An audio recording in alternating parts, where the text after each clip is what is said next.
nada é impossível. Aleluia. Obrigado, Senhor, pela sua palavra que nos transforma, muda a nossa mente, forma a nossa existência, Pai. Te agradeço por essa quinta rema, te agradeço por cada filho, filha do Senhor que estão aqui para receber a sua palavra. Eu te peço, Pai, orientação, sabedoria sobrenatural da parte do Senhor, para poder nutrir o seu povo com aquilo que está no seu coração, Pai. Em nome de Jesus, te agradecemos. Amém, amém. Glória a Deus. Glória a Deus. Pode sentar. Boa noite, irmãos. Tudo bem? Obrigado a vocês aqui.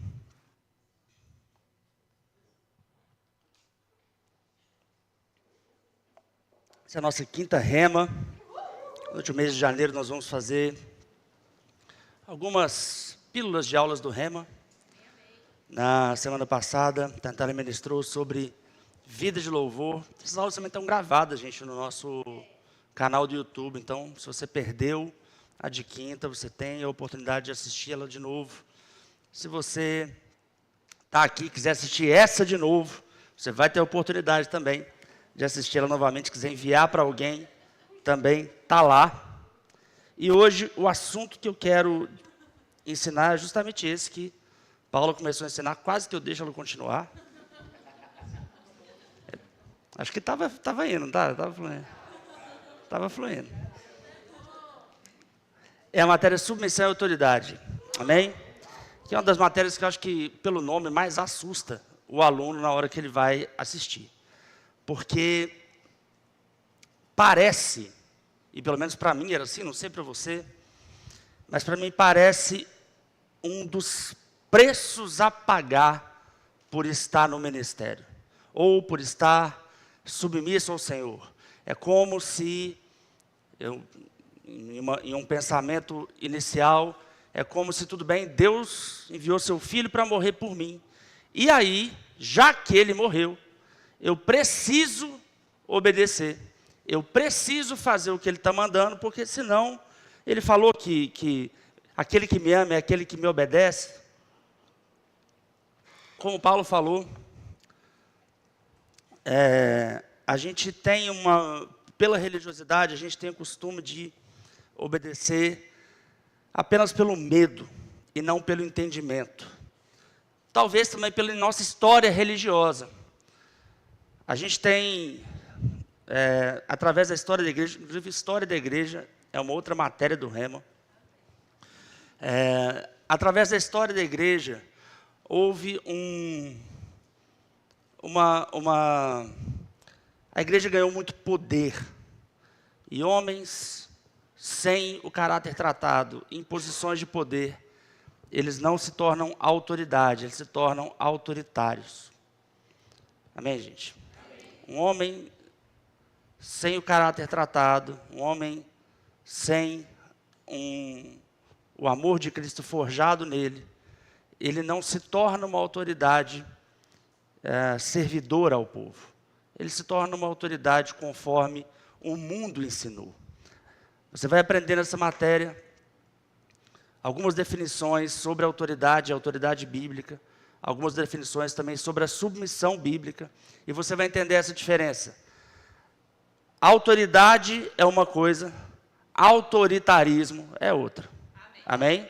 Submissão é uma coisa e subserviência é outra. Amém?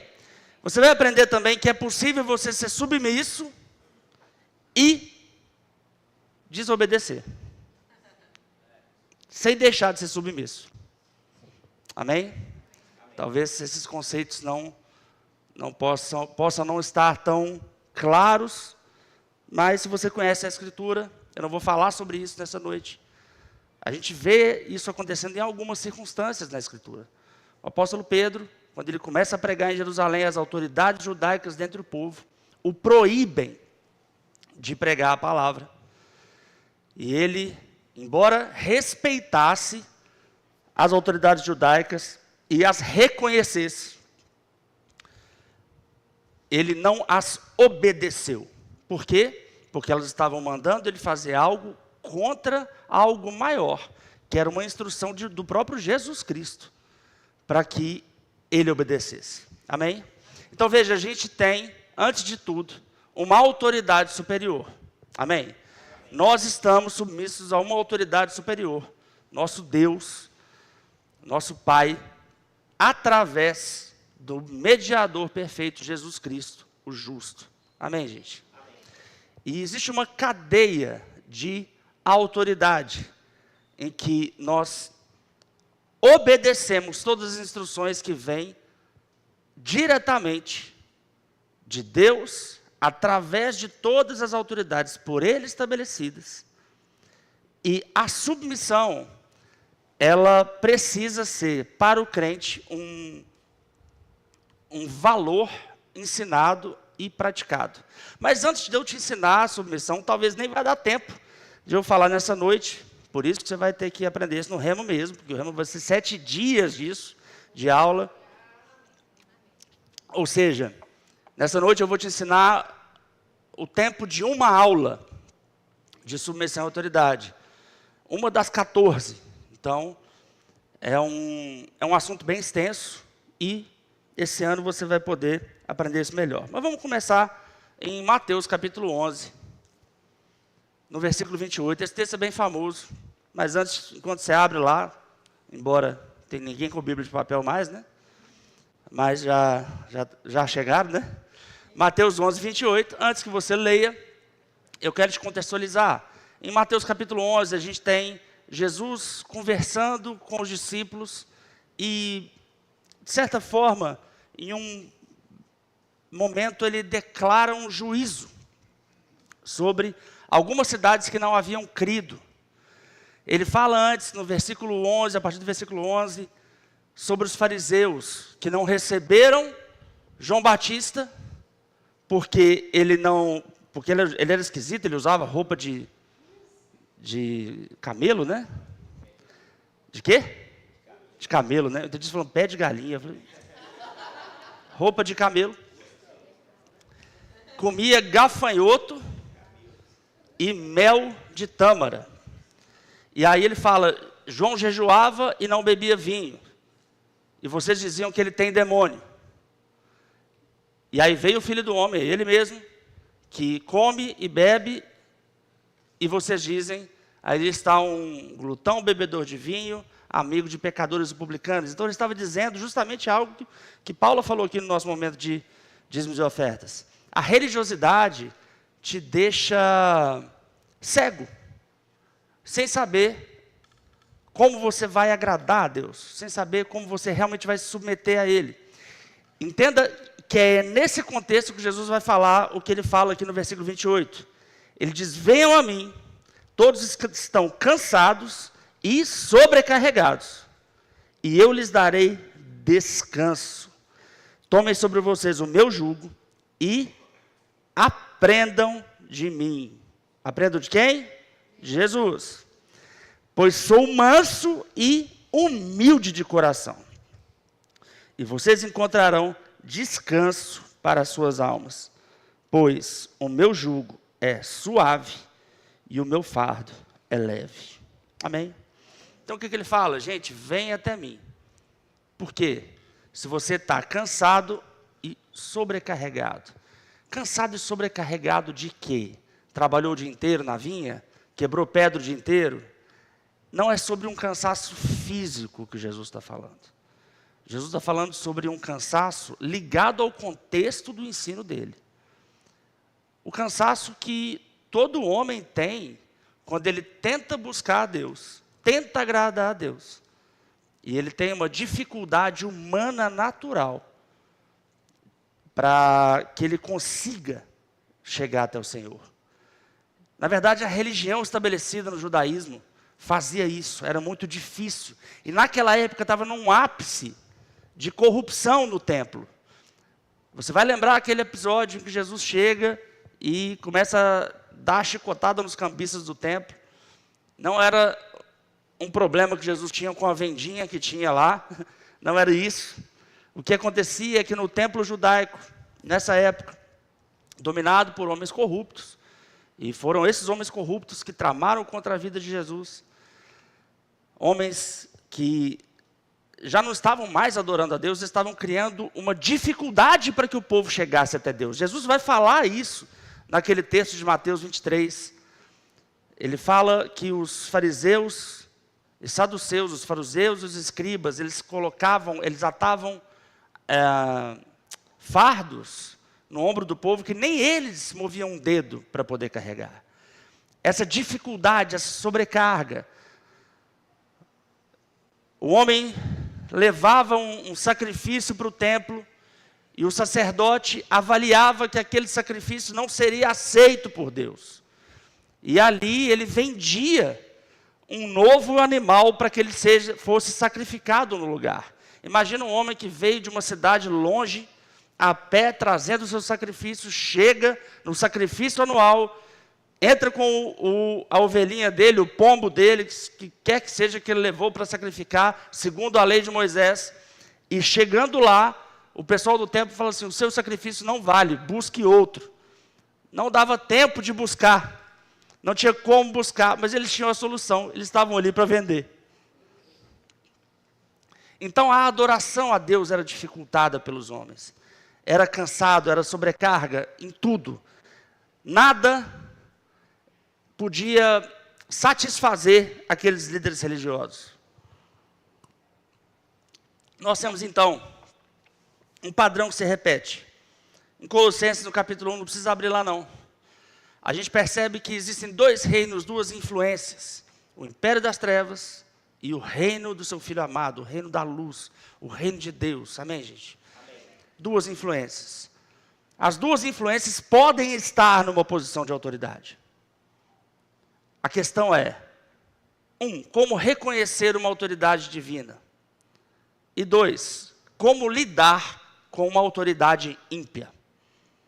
Você também vai aprender isso nessa matéria. Mas primeira coisa, como reconhecer uma autoridade divina? Veja que Jesus começa a dar a dica aqui. Ele diz: venham a mim, os que estão cansados e sobrecarregados, e eu lhes darei descanso. Amém? Amém. De novo, não está falando de descanso físico. Não é sobre descanso físico. Senão, uma autoridade que você vai ter no trabalho vai falar para você ficar em casa recebendo.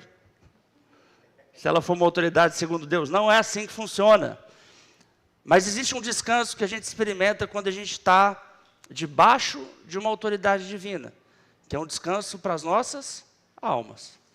Que é um descanso de andar em paz, de viver em paz. Sabe? Se você está sendo governado pelo Senhor, ou por quem governa segundo a vontade de Deus, você pode até se desgastar no trabalho, mas você se desgasta sem que mentalmente e emocionalmente você seja desgastado.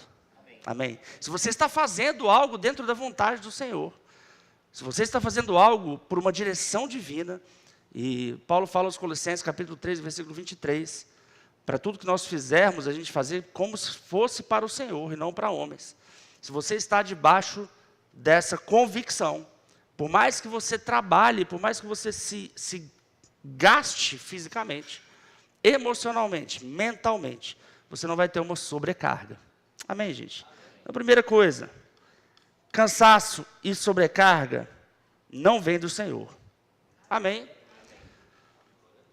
Paulo se deixava gastar e se deixava gastar pelo ministério, no sentido físico. É claro, Paulo também relata em 2 Coríntios capítulo 11, todas as preocupações dele com o ministério. Mas em outro momento, Paulo também diz: alegrai-vos sempre no Senhor, novamente digo, alegrai-vos. Amém. A alegria e a paz estão presentes naqueles que estão fazendo a vontade do Senhor. Amém, gente? Tomem sobre vocês o meu jugo e aprendam de mim, pois sou manso e humilde de coração. E aí ele vai falar: e encontrarão descanso para as suas almas. O descanso dito é um descanso para a alma. Alma é mente e emoção. tomem sobre vós o meu jugo, ou seja, andem comigo. O jugo é o que se fala aqui no norte de Minas, a canga, né? A canga ou canga, não, a canga. É que tem um canga aqui, gente, quem não conhece. Que pega no pescoço de 2 bois. E se esse jugo estiver desigual, se ele estiver desregulado, se um boi estiver maior que o outro, se um boi estiver fraco e o outro forte, você vai ter um dos bois prejudicados, ou talvez até os 2 prejudicados, para fazer o trabalho no campo. E Jesus diz, tomem sobre vocês o meu jugo, ele é suave, e o fardo para carregar é leve. Mas ele diz, aprendam de mim, porque eu sou o quê? Manso e humilde de coração. Pastor, mas você acabou de falar do negócio do chicote no templo. Cadê a mansidão do chicote no templo? Toda pessoa que tem uma personalidade voltada para a agressividade, ela sempre gosta de sublinhar o chicote no templo, como se Jesus chicoteasse o povo no templo dia sim e dia não. Como se Jesus chamasse o povo de raça de víboras pela manhã, e à noite, ele falava, venham a mim os que estão cansados e sobrecarregados. É necessário a gente entender um equilíbrio divino, irmãos. Amém. É claro que Deus é aquele que, por meio da sua vontade, ele derrama o juízo na vida do ímpio ou, principalmente, do religioso, que age com impiedade. A gente talvez fale mais sobre isso, se der tempo. Mas veja que o padrão de Jesus Cristo é um padrão de uma liderança servidora. Uma liderança que ama e que se preocupa com a alma, com o emocional, com o psicológico daqueles que estão submissos a Ele. E eu posso facilmente perguntar aqui, se vocês estão aqui numa igreja, ou alguém te arrastou para cá pela orelha e te obrigou a estar aqui, você não é cristão, pode ser, acontece. Ou você está aqui porque você já reconhece Jesus Cristo como uma autoridade válida. Amém? Sendo assim, nenhum de nós aqui tem nenhum problema em ter Jesus como autoridade. Amém? Aonde que vem o nosso problema? Quando a gente tem que submeter a autoridades humanas. E aí existem 2 motivos pelo qual nós temos dificuldades de nos submeter a autoridades humanas. O primeiro motivo é porque essa autoridade humana ainda é imperfeita.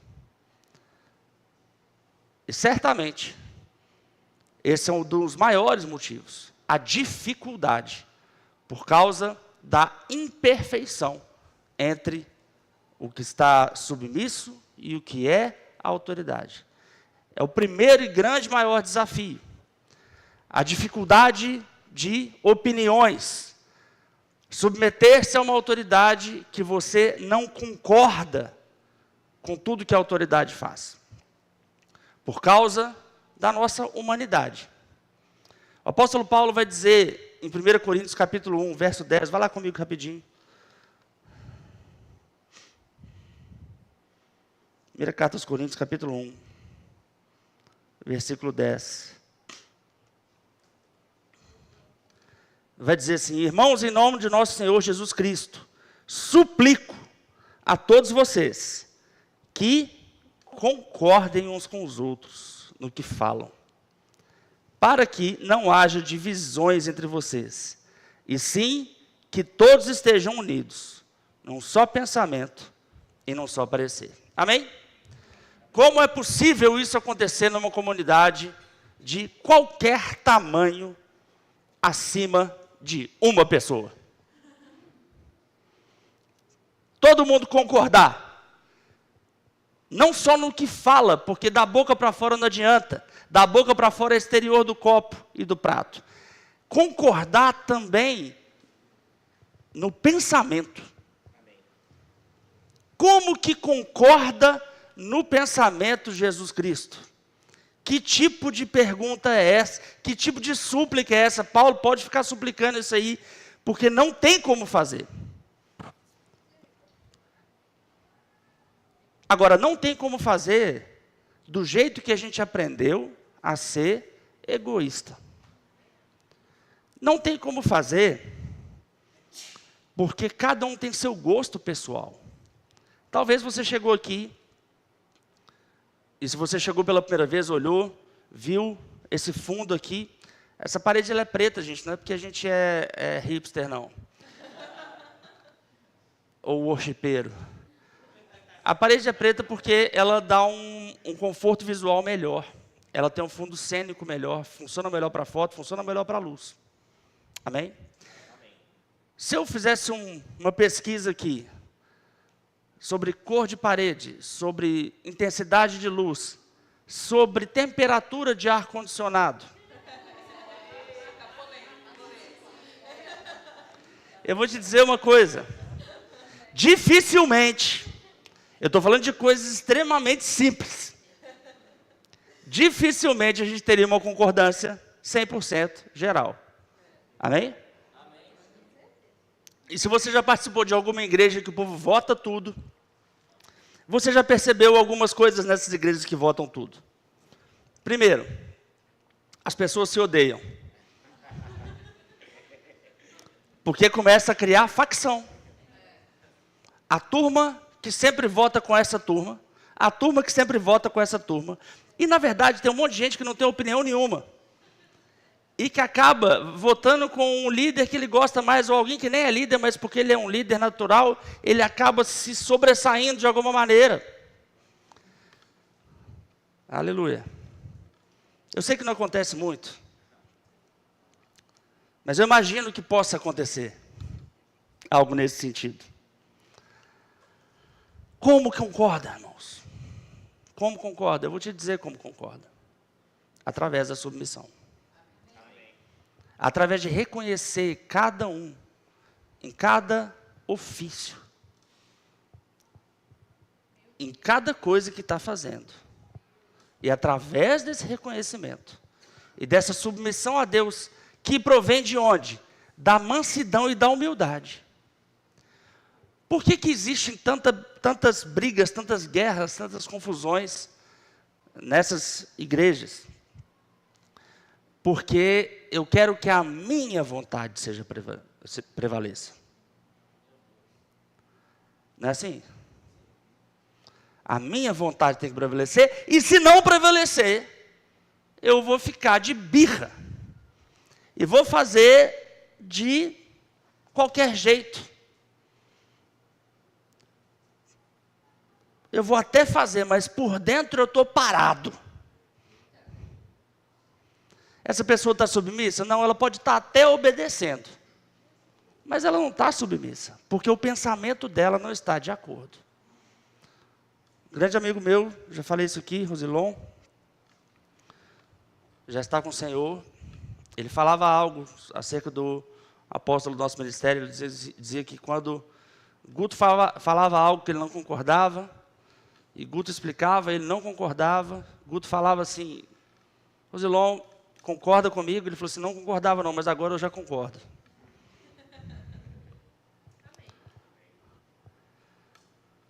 Pastor, mas isso não é uma cegueira? Não, isso é um respeito ao Evangelho. Porque na prática é impossível uma concordância 100% e ampla. E na verdade, ela precisa ser exercitada por todas as pessoas. Eu sou o pastor presidente dessa igreja, mas eu levanto pessoas em áreas específicas que têm autonomia para poder desenvolver aquilo que elas desenvolvem. Eu costumo dizer que, por exemplo, aqui na igreja, eu não tenho a chave da sala onde se guarda os instrumentos. Eu não tenho que é a mesma sala do diaconato, eu não tenho a chave da sala do rema. Eu tenho a chave da minha. E olha lá. Eu não tenho a chave da igreja. Existe um respeito necessário no espaço de cada um. Ah, mas você não deveria ter, você não deveria poder. Poder é uma coisa. ser legal é outra, ser moral e ético é outra. Amém? É o seu direito. Não. E o respeito? Amém? A submissão, ela sempre vai vir de um lugar de respeito. Veja que você pode obedecer sem ser submisso. Quando você pode ser submisso sem obedecer? No caso, por exemplo, de uma instrução ser dada e ela ser contrária à palavra. Isso vai fazer você se rebelar? Jamais. Você permanece submisso. Pedro não levantou-se contra os líderes judaicos. Ele não levantou uma armada, ele não foi contra uma revolta armada, ele não catou a espada dele, ele já tinha percebido que não era para fazer isso. Ele já tinha errado com aquele soldado romano, decepou a orelha do cara, Jesus repreendeu ele na hora, no calor do negócio. Por que não, cara? Não é assim que a gente faz, não. Talvez a gente se sentiria hoje super justificável o que Pedro fez. Está tentando pegar meu mestre, vou decepar a espada na orelha dele. Não vai, não. A gente não faz isso. Esse romano que está aqui é uma autoridade. Aleluia. Pilatos chega para Jesus e fala assim: eu tenho autoridade sobre a sua vida. E Jesus fala assim: você não tem essa autoridade, eu não teria essa autoridade se ela não fosse dada por você, pelo meu Pai que está nos céus. É daí que Paulo vai dizer aos Romanos, no capítulo 13, que toda autoridade provém do Senhor. E existe uma autoridade a ser respeitada pelo nosso temor ao Senhor. Agora, Jesus respeitou essa autoridade romana, Jesus respeitou essa autoridade judaica. Quando que Jesus cruzou para o chicote no cambista? Quando foi desrespeitada a palavra de Deus. No ato do desrespeito, contra o desrespeito. Amém? Amém. Jesus não mentiu para se safar quando esteve diante de Caifás. E nem desprezou eles como autoridade. Mesmo que fosse injusta a sua morte naquela cruz. Amém, gente?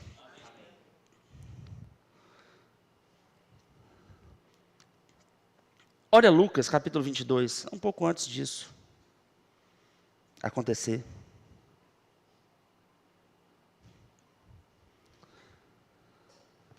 Isso aqui é no momento da ceia da Páscoa, né? Preparava a Páscoa.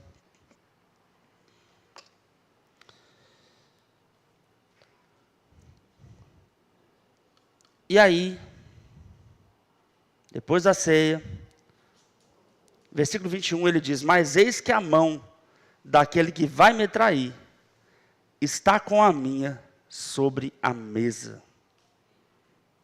Você imagina essa cena, gente? Eu acho que para mim essa cena é a cena que melhor define que qualquer pessoa pode ser traída nesse planeta, independente do nível de perfeição que ela tem. Nós cremos na perfeição de Jesus? O que fez Judas trair Jesus? Você consegue imaginar? Você concorda que o ato de traição de Judas foi um ato de insubmissão?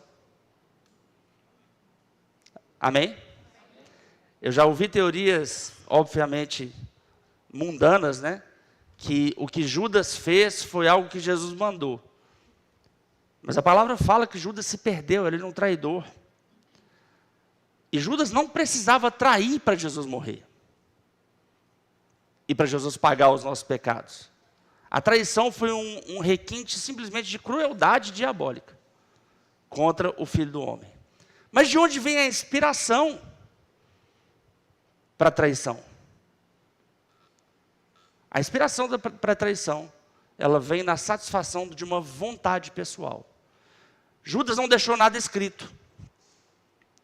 Mas o que quer que tenha motivado, seja as 30 moedas de prata, eu já vi gente falando que é porque ele... Na verdade, a Bíblia deixa um pouco a entender que é possível que esse seja o motivo da traição, né? Ganância. A palavra fala que ele era o que tirava o dinheiro da bolsa, ele carregava a bolsa, ele era quem alimentava os pobres, ele dava esmola para os pobres. Judas, talvez poderia ser conhecido como um cara bonzinho no meio do povo, que não era Jesus que ia lá dar o alimento, não era Jesus que ia dar a esmola, era Judas. É possível que ele tivesse até uma simpatia de algumas pessoas. E eu não sei o que aconteceu para que Judas tivesse tamanha inflamação. A palavra fala que Satanás entra em Judas e ele vai fazer o ato de traição dele. O ato de traição, ele certamente não é o ato de alguém que aprendeu a ser manso e humilde de coração. Amém? Mas imagina a cena. 12 discípulos mais Jesus tomando ceia. E aí, Jesus revela para aqueles homens que há 3 anos e meio andavam juntos. 3 anos e meio suportando tribulações, vendo milagres, vendo coisas maravilhosas acontecerem. Incrível. E aí ele fala, um de nós vai me trair. Alguém que está aqui agora, a mão na mesa, imagina o povo. Está aqui com a mão na mesa, ai meu Deus. Com a mão amarela, né? Judas. Né?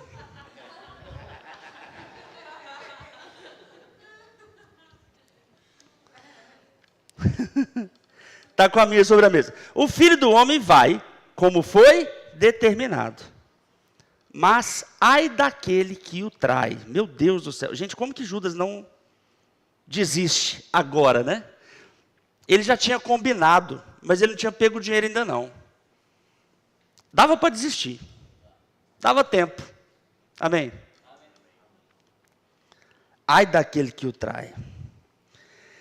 E aí eles começaram a perguntar entre si, qual deles iria fazer aquilo? Imagina, bicho.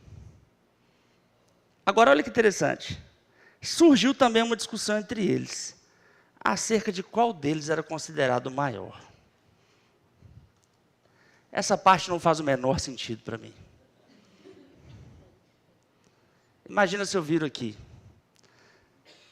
nesse povo, e falo assim, um aqui é traidor. Traidor como? Traidor que ele vai querer me matar.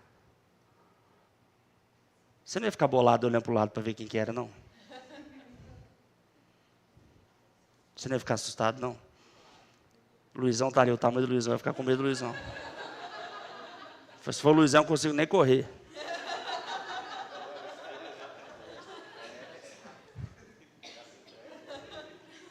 Se for o Ramon eu dou conta, vamos ver. Se não tiver...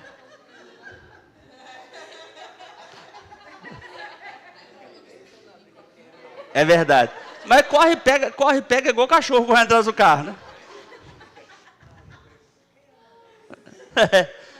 O Ramon perguntar quem é o maior, não ia dar certo.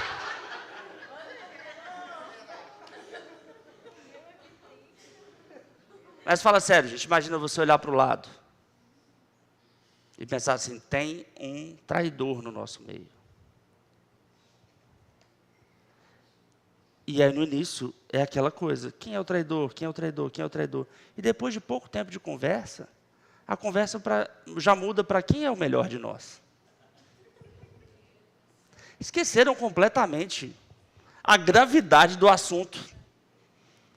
E tem um diálogo imaginário, que eu acho que possa ter sido assim, aquela discussão, né? Quem é o maior? Não sei não, eu acho que foi Pedro, acho que é Pedro, hein? Pedro é sempre... Não, Pedro está doido? Pedro está agarrado nele o tempo todo ali. João é mais novo, que João está deitado no colo dele, ele sabe que João vai trair ele. Não, Bartolomeu, tem Bartolomeu? Tem, ali ó. Aí Bartolomeu lá, gente, eu estou aqui andando com vocês. Ninguém lembrava do Bartolomeu, ninguém falou nele. Deve ser esse tal de Bartolomeu.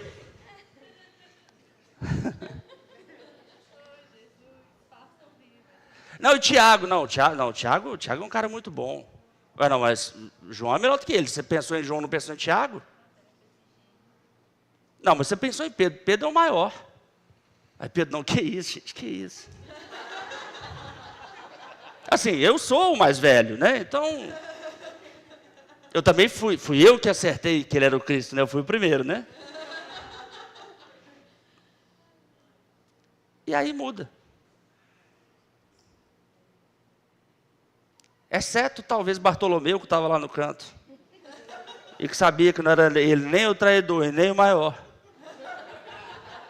O povo esqueceu a gravidade do que tinha sido contado. Tinha um traidor no meio. Por quê que esse povo esqueceu isso? Por causa do ego que a gente aprendeu a ter. Mais importante é quem é o maior para a gente. E aí, versículo 25, Jesus lhe disse: os reis das nações dominam sobre elas, e os que exercem autoridade sobre elas são chamados, não é malfeitores, são benfeitores. Um domínio humano é o domínio que a gente acostumou a seguir. Mas Jesus diz, versículo 26, mas vocês não serão assim. Pelo contrário, o maior entre vocês deverá ser como o mais jovem, e aquele que governa como o que serve. Pois quem é maior, o que está à mesa ou o que serve? Não é o que está à mesa? É o que está à mesa ou o que serve, gente, que é maior? É o que está à mesa. É uma pergunta retórica. Mas eu estou entre vocês como quem serve. Amém? Por que nós não temos problema nenhum de nos submeter à autoridade de Jesus? Porque ele não veio para ser servido, ele não veio para fazer a vontade dele. Ele veio para servir e veio para fazer a vontade de Deus. Então a primeira coisa, para você ser uma autoridade em qualquer circunstância, em qualquer lugar, em qualquer situação. E veja, as relações de submissão à autoridade não são apenas igreja, não são apenas governo, mas a gente tem inúmeras relações de submissão à autoridade. Lideranças em empresas, lideranças em família. E você vai ver isso tudo também no Rema, pormenorizado, e como lidar com tudo isso. Mas é muito importante que nós compreendamos esses conceitos. Primeiro, independente da posição que você está, em qualquer lugar, aprender com a mansidão e humildade de Jesus é o nosso papel como cristão. Porque isso faz parte da nossa santificação. Amém? Em Efésios capítulo 5, versículo 1, o apóstolo Paulo diz: sejam imitadores de Deus como filhos amados. Em 1 Coríntios 11, 1, Paulo diz: sejam meus imitadores, assim como eu sou de Cristo. E essa afirmação do apóstolo Paulo é espetacular. Sejam meus imitadores. Por quê? Porque eu sou o cara? Não, porque eu estou imitando a Cristo. Como que Paulo imitava a Cristo? Sendo manso, humilde de coração e servindo aquele povo. Servindo como? Como Jesus servia. Tirando o peso, tirando a sobrecarga. Amém? Uma boa liderança no Senhor. Em casa, no trabalho. Porque, irmãos, olha só. Às vezes o cara, ele acha que na igreja o pastor tem que ser um líder como Jesus. Mas negócio é negócio. Negócio é negócio se na empresa você não for salvo. Você não pode tirar a sua roupa de crente e vestir ela só quando você está servindo no ministério. E quando você vai para o seu negócio, você mente, você tenta ganhar vantagem sobre o outro, você tenta cobrar mais, você tenta pagar menos. O mundo é assim, eu sei que o mundo é assim, mas nós não somos assim. Essa é a dificuldade que o mundo tem, porque lideranças segundo Jesus não se importam, por exemplo, se vão ser prejudicadas nas coisas dessa terra. E ganha-se autoridade, não de uma maneira humana, mas ganha-se uma autoridade, imitando a autoridade suprema. É por imitar a autoridade suprema que Paulo, embora durante uma carta de correção aos Coríntios, ele fala um monte de coisas, e uma delas é: sejam meus imitadores. Até porque, aparentemente, na igreja de Corinto haviam se infiltrado alguns a quem ele começa a corrigir, que eram autoridades, mas não eram imitadores de Deus. E ele falou assim: olha, vocês podem ter um monte de tutor, mas vocês têm um pai que sou eu. Fui eu que vim aqui, fui eu que fundei essa igreja em Corinto. Então, olha, sejam meus imitadores, porque eu sou imitador de Cristo. Amém. Amém? Ou seja, irmãos, a liderança cristã, ela não pode ser uma liderança diferente da liderança de Jesus. Amém. Se você quer aprender também sobre liderança cristã, você precisa primeiro aprender o espírito de liderança de Jesus. Como Jesus era como autoridade, como Jesus corrigia, como Jesus amava, como Jesus se comportava perante aqueles que estavam submissos a Ele. Amém? Amém. Mas isso é para Jesus, sim, diz o diabo. Porque a palavra fala para a gente ser imitador dele. Jesus vai dizer isso. Aqueles que me amam são aqueles que se ajoelham 3 horas da manhã para orar, é isso? São aqueles que me obedecem. Então a submissão, ela também está conectada com o nosso amor a Jesus. Pastor, mas eu me submeto a Jesus, eu só não submeto a homens. Entendi. Vai lá comigo na primeira carta do apóstolo João.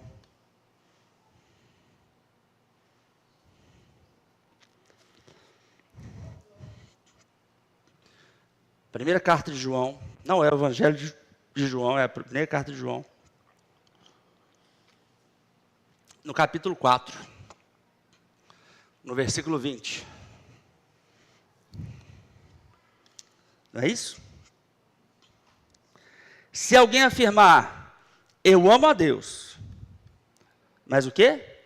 Odiar o seu irmão, é mentiroso. Pois quem não ama seu irmão, a quem vê, não pode amar a Deus, a quem não vê. Ele nos deu esse mandamento: quem ama a Deus, ame também ao seu irmão. Amém? Por que João está dizendo isso? Porque é muito fácil falar que ama a Deus com quem você não tem contato.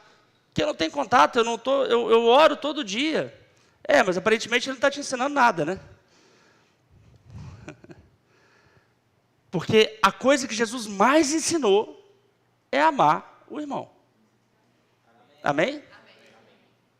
Se nós gastamos tempo de oração e tempo de comunhão com o Espírito Santo, algo que vai inundar o nosso coração é o amor de Jesus pelo outro. Agora entenda que o amor de Jesus pelo outro não é o amor do Jesus que você acha que é, mas é o amor do Jesus revelado pela Escritura. Amém? Amém. O amor de Jesus não teve a condição de salvar aqueles que não o amaram de volta. O próprio Judas foi amado por Jesus. Jesus deu o sangue por ele, mas ele se perdeu. Amém? Amém? Às vezes as pessoas acham que nós devemos amar o próximo de uma maneira que o próprio Deus não faz. Às vezes algumas pessoas podem achar que amar o próximo é aceitar tudo que o próximo faz, como se ele não estivesse fazendo. Se assim fosse, ninguém iria para o inferno. Amém? Ah, mas eu acho que ninguém vai para o inferno. Então Jesus Cristo mentiu, porque ele falou que alguns comportamentos de algumas pessoas seriam suficientes para elas irem ao inferno. O apóstolo Paulo fala também que não herdarão o reino de Deus aqueles que fazem divisões, aqueles que andam em facção, aqueles que andam em inveja, ciúme, aqueles que praticam essas coisas não herdarão o reino. O inferno é real, ele não é popular mais.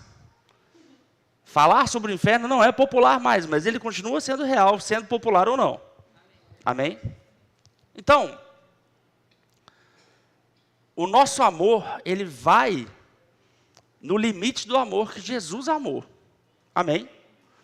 Eu amo o meu irmão da mesma maneira que Jesus me amou.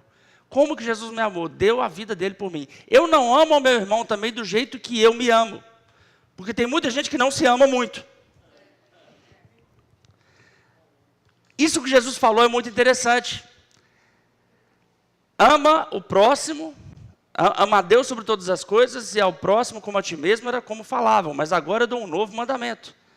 Ama a Deus sobre todas as coisas, e ao próximo como eu vos amei. Por que não pode ser mais como eu amo a mim mesmo? Porque o meu amor egoísta, o amor que eu amo a mim mesmo, não é parâmetro. O parâmetro é um amor maior do que o amor que eu estou acostumado a sentir. Até porque o amor não é sentimento. O amor é ligado a uma atitude ligada à compreensão da palavra. Então veja que até a nossa relação com Deus, ela também se torna um espelho na nossa relação com o próximo. Eu só posso dizer que amo a Deus se eu amo o próximo. Amém? Amar o próximo é amar todo mundo? Sim. Amar todo mundo é fazer o que todo mundo quer? Não. Jesus fazia isso? Não. Amém? Como que eu tenho que aprender a amar o próximo? Aprendendo como Jesus nos amou. Amém? Então eu amo a Deus, acima de tudo, amo ao próximo como Jesus me amou. Se eu digo que amo a Deus e não amo o próximo, eu sou mentiroso, não é? João fala isso num estabelecimento simples de relação. Se eu digo que amo a Deus, a quem não vejo, como que eu posso dizer que eu amo a quem eu vejo?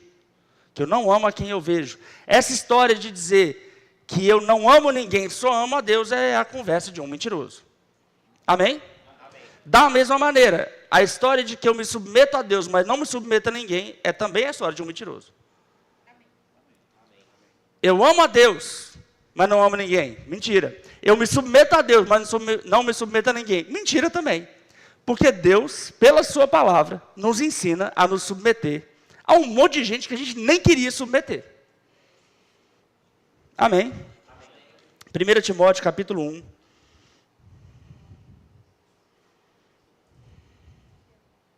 Desculpa. 1 Timóteo capítulo 2. Por que eu falei capítulo 1? Não entendi não. 1 Timóteo capítulo 2, versículo 1, acho que era isso. Antes de tudo, recomendo que se façam súplicas, orações, intercessões e ação de graças. Por quem? Por todos os homens. Pelos reis. E por quem, gente? Todos os que exercem a autoridade.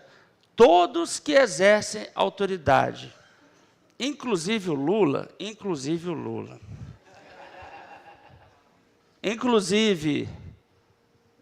se eu falar mais uns 3 nomes aqui, eles vão ficar com raiva.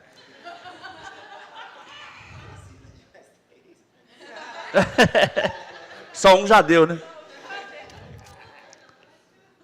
Vamos passar por todos aqui, ó. Guilherme, Zema e Lula. Centro, direita e esquerda. Tem que submeter a eles? Tem. Porque antes de ser um cidadão, você é crente. E não é só submeter, não, tem que orar por eles. Sim, eu oro para que vá para o inferno. Não. Eu oro para que caia juízo. Não, irmãos. Não é esse tipo de oração. É uma oração em amor. É uma oração de saber que a nossa luta nunca é contra carne e sangue. Amém? Nunca é contra carne e sangue. Agora, carne e sangue que se associam ao diabo, já tem o seu destino determinado. Amém, gente? Amém. E o nosso papel? As autoridades que estão estabelecidas sobre nós. E na época era rei, não tinha conversa, né? É o rei que tiver. E veja que o apóstolo Paulo foi um cara que sofreu na mão de autoridades. Na carta que ele escreve aos Filipenses, ele está preso. E ele fala sobre uma submissão diferente. Em Romanos capítulo 13, ele fala, dá lá comigo.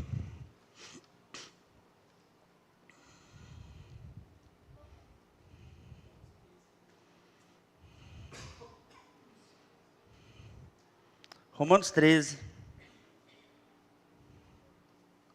verso 1.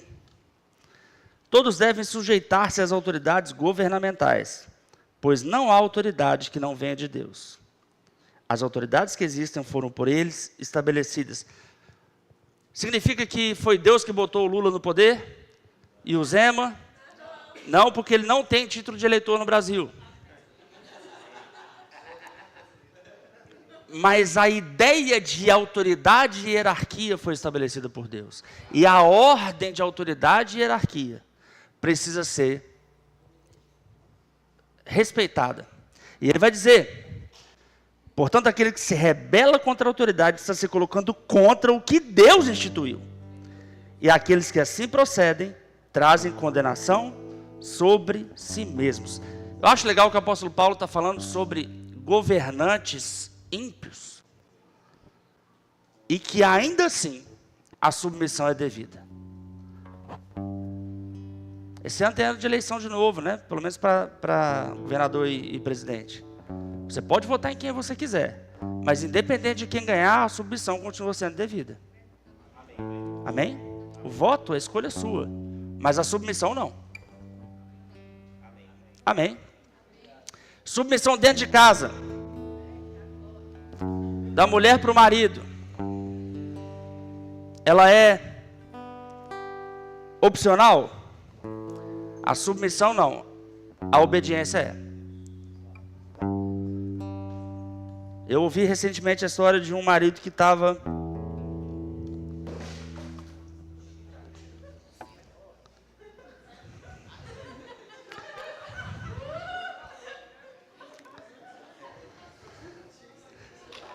ele está olhando até para trás ali.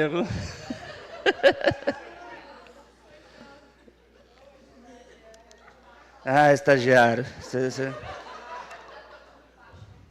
O que eu estava falando, meu Deus?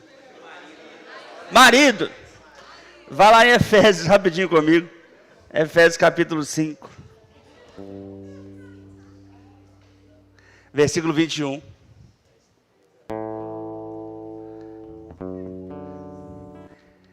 Sujeitem-se uns aos outros por temor a Cristo.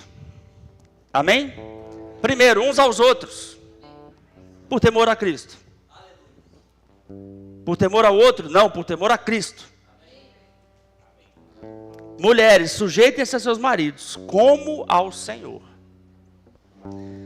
O marido é o cabeça da mulher, como também Cristo é o cabeça da igreja, que é o seu corpo, do qual ele é o Salvador. Assim como a igreja está sujeita a Cristo, também as mulheres estejam todas sujeitas aos seus maridos. Aí os maridos começam a cutucar as mulheres e falam, tá vendo, tá vendo, tá vendo? Só que aí no versículo 25 diz, maridos, amem suas mulheres. Como? Com seu amor, sem vergonha? Eu amo ela, eu de noite eu estou pronto. Irmãos, esse amor é o amor que que um cavalo dá para uma égua. O amor que Cristo tem não é esse amor.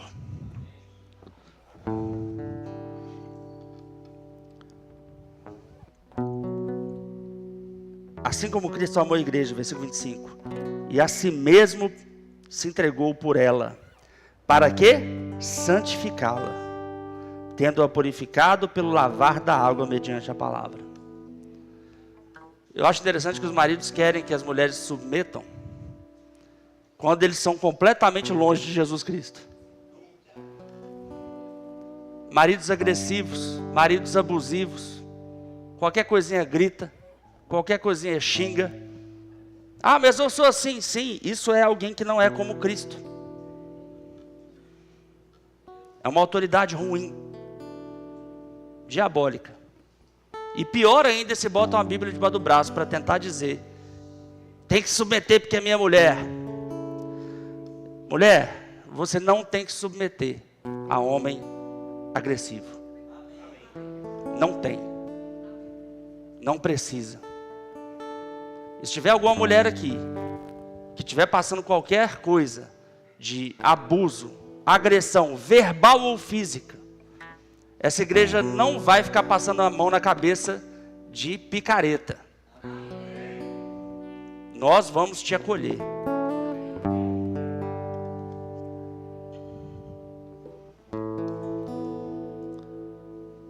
Mulher só tem medo dessa palavra de submissão quando ela conhece homens agressores. Homens que deixam ela sem nada, homens que deixam a mulher, às vezes passando necessidade emocional, física, sentimental, espiritual.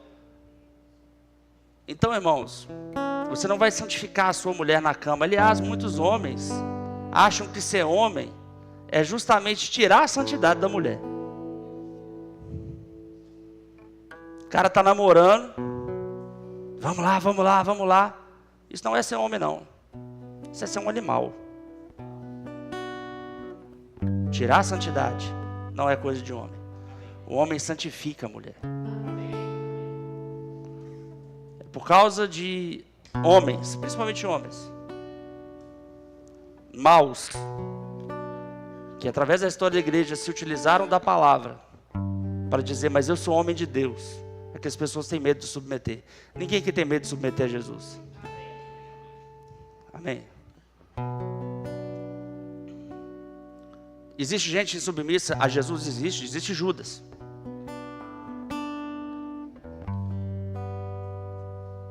Então, marido, é por isso que eu não submeto a você. Pode ser que seja, o seu problema é mais ser Judas mesmo. Também. Não tem como saber. Qual que é o centro de submissão à autoridade? Aprender com Jesus. Aí a autoridade vai aprender a ser uma autoridade que tira o peso, protege e santifica. Enquanto o submisso se torna alguém que também vai ser leve. Uma relação saudável de submissão à autoridade. Em casa, na família e no trabalho. Trabalho é diferente. Enquanto você está lá, você tem que submeter. Mas você não é obrigado a trabalhar onde você está, não. Amém? Se o seu chefe for ímpio, aí você tem que entender que ele não conhece a palavra. Vamos encerrar com esse texto. 1 Coríntios capítulo 5.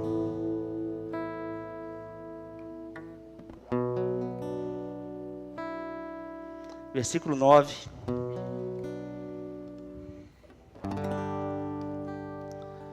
Aqui é o caso de um pecado deliberado dentro da igreja de Corinto. Eu já li esse texto aqui algumas vezes antes.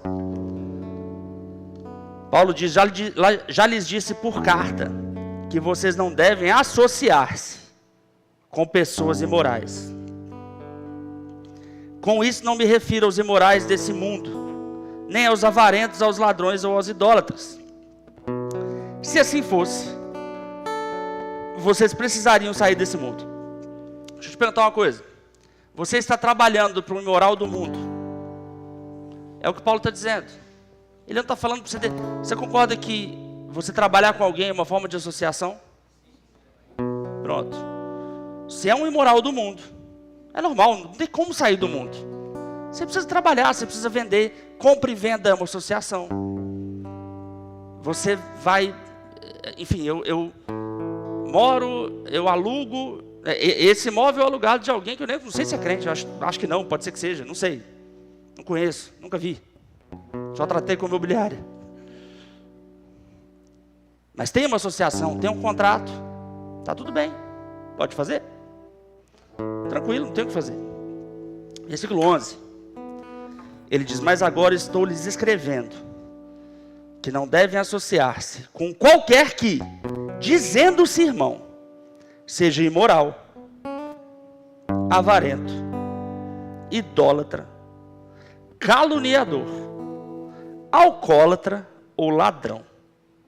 E aí veja a gravidade da situação. Com tais pessoas você não deve nem comer. Se você tinha dúvida sobre se trabalhar com alguém é associação, comer é menos ainda. Um almoço, para almoçar com a pessoa é. Agora veja, a régua é maior para aquele que se diz irmão. Porque o ímpio eu ainda posso salvar. O irmão não. Se ele se diz irmão. E aqui Paulo, você vê que do outro, ele fala avarento, ele usa menos adjetivos. No verso 11, ele aumenta os adjetivos, ele coloca caluniador, por exemplo, que ele não fala no tempo anterior. O que é o caluniador? É aquele que fala mal do outro usando mentira. Você conhece alguém assim? Que diz que é crente? Não associa com essa pessoa. Amém?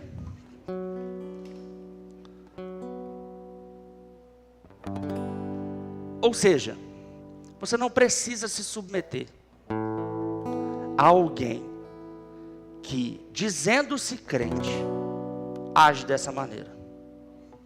Se você está trabalhando, ou se você está numa igreja, em que você olha e fala assim, esse pastor não é crente. Se você está aqui, que acha que eu não sou crente, você peca estando aqui. Se você está aqui e acha que eu me enquadro aqui, você peca estando aqui. Não, mas eu vou continuar aqui porque eu não vou me submeter, porque esse cara não é crente. Pecado. Não se associe. Então, transicionar de trabalho e de igreja não é pecado, irmãos. Assim como transicionar de país não é. Não aguento o Lula, vou mudar. Beleza. Assim, você tem que ficar onde Deus te plantou, né? Deus me plantou em Montes Claros. Pode mudar o prefeito, pode vir o prefeito que quiser, eu vou ficar aqui. Amém? Até Deus me mandar para outro lugar, se for o caso dele mandar. Mas essas associações, que são transitórias, você pode não se submeter. Você pode não submeter a seu esposo? Não. Quem mandou casar? A não ser que ele seja um abusador, um agressor. Você tem respaldo bíblico para procurar ajuda. Amém? Você pode escolher não submeter à autoridade estabelecida de onde você está? Não. Você pode não se submeter à polícia? Não. Tenta para você ver. Vai dar ruim. Você pode não se submeter ao sistema judiciário? Ah, mas aquele cara... Não interessa. Mas é porque o Brasil tá... A gente esquece... Aqui, joga o WhatsApp fora um pouquinho. Olha onde Jesus vivia, onde Paulo vivia. Os caras cortaram a cabeça dele. Apedrejaram, açoitaram. Não foi imposto que aumentou, não. Mas a gente fica sendo mundano. E aí a gente quer escolher... Eu acho engraçado, o crente tem umas coisas muito interessantes. ele fica numa igreja por tradição, sem se submeter ao pastor, o que ele pode tanto trocar como, né? Mas aí ele fica no mundo xingando o político e sonegando imposto. Não faz sentido nenhum. Mas é porque não interessa quem é o outro. Você não muda o outro. Você só muda você mesmo. Amém? Não dá para falar tudo. Vamos ficar de pé. Você vai ter que fazer a matrícula hoje. Você que não fez. Amém? Somos gratos ao Senhor, Pai, pela sua palavra que salva, que liberta, que edifica. Te agradecemos pela sua verdade sobrenatural em nossas vidas. Eu oro por cada filho seu sendo guiado pelo seu Santo Espírito, Pai, e cheio da sua verdade. Eu oro por aqueles que desejam estar conosco nesse ano de 2026 no Rema, que eles possam ser iluminados pelo seu entendimento. Se existe alguma necessidade de ajuste de horários financeiro, eu oro por facilidade, eu oro por promoções, eu oro por recursos chegando, mantenedores sendo levantados. Que a sua palavra diz que a sua vontade, Pai, é que todos os homens fossem salvos e cheios do pleno conhecimento, do entendimento da verdade, Pai. E se essa é a sua vontade, nós oramos para a sua vontade estabelecida em nossas vidas, Senhor. Em nome de Jesus.